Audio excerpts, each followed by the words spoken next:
Na akong pariluloy nga bulala oh. Ako ni duulon. Istoryahon ko ni be. Pariluloy!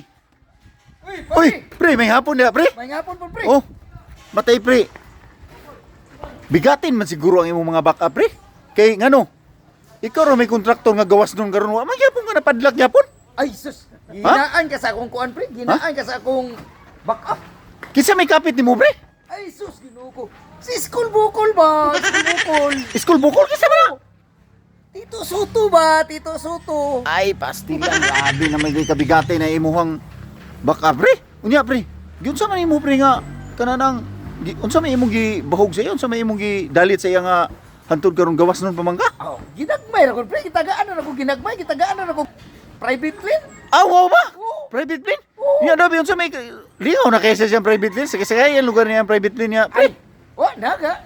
Sige, naglupad-lupad. Sige na sa inyo, bakasyon-bakasyon. Bisag asa mo abot? Isang asa mo abot. Togra lagi. Grabe ganyang pagdepensa sa imo, pre. Pero pre, minaw sa ba? Sa man tong kolektor ka ganina, ying. Naman tong kolektor ng kanhi dire. Na. Katong kuan ba ang imo dong Irox tulo daw ka bulang bitay. Wa daw nimo na bayari. Ni ani na dire, pre. Ya, ni ano dire? Ako may gina istorya. Matay, pre, paulama sa kwarta dia, pre. Kaya kung Ha? ibayad, pre, paulama sa kwarta dia. Wa kay kwarta. Wala lagi, pre. Sila unsa naman ning tawhana oy. Naghatag og private plane. Unya, wa may kwarta na bitay ang Irox ha. Embargohon na tong Irox sa imo ba?